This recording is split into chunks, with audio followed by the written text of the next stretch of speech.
Thank you for coming today. This is an emergency response to an urgent human rights and civil rights issue.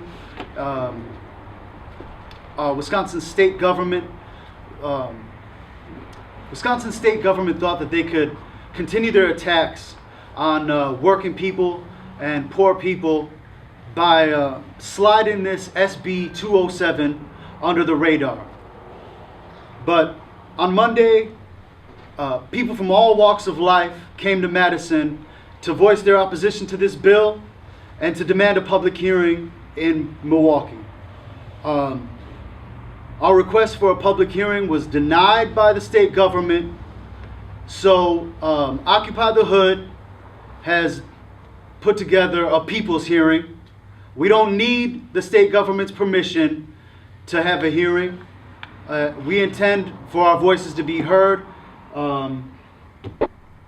regardless. Well, the purpose of Wednesday's meeting, we'll be having our people's hearing. As my brother Chan said, on Monday we went out to Madison. We had about 40 plus people who went out and who was in opposition of Senate Bill 207. We was denied our public hearing by our elected officials. So the people are still going to have our own hearing. We will have experts. We will have people from the criminal justice facility to come and stand in opposition to Senate Bill 207. We'll have educators. We'll have elected officials. We want all of our elected officials to be at this people's hearing because we want full representation. So pretty much what we'll be doing on Wednesday, we'll be videotaping the people's hearing. We'll be sending it out to Madison, and we'll be documenting this whole process as we move forward to this crisis that's taking place in Milwaukee and Wisconsin. We have called our elected officials. People have written letters to our elected officials. Actually, our Alberta Darling, she was actually out in Madison when she was presenting this bill.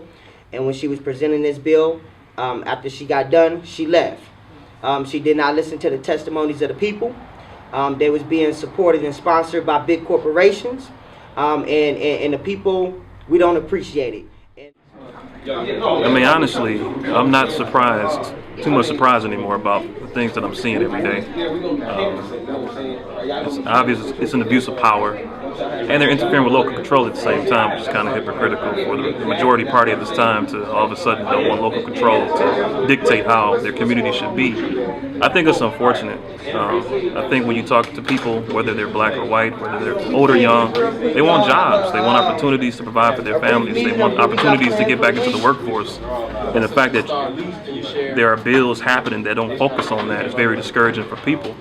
I mean, I think you have to ask yourself a question: at what point in time does someone serve their time and has the ability to move on with their lives? And the fact that you're given this, you're trying to pass this legislation to discriminate or terminate ex-felons, whether their crimes had anything to do with their job or not, is just counterintuitive to trying to get people to work and get them off social services and get them out the prison system, but actually getting people to work. And so it's very frustrating for me as an elected official who represents a district with a high population of recidivism, high population of unemployment, that this is going to come down to my district and affect the people in my district. So it's very frustrating.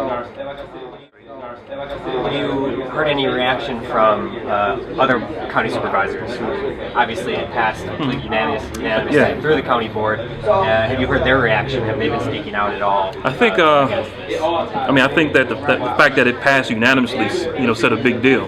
That this was something that wasn't on their radar, but thankfully someone brought it up, as myself brought it up, and so that they were made aware of these things. I remember listening to 620. And they were talking about how stupid of a bill that I was trying to pass with the ban the box. And there were callers, their traditional callers, actually calling in saying, no, this isn't stupid because I made a mistake when I was 19, and now I'm a special ed teacher 12 years later, and this would affect me. So it's actually something that will affect folks from all 19 county supervisor districts, people of different races, people of different ages. I think people really understand that at some point in time, you have served your time, and you should have the ability to provide for your family. So I think the more widespread that folks get about the knowledge of what's going on, the more enraged they get because they're not focusing on jobs, period.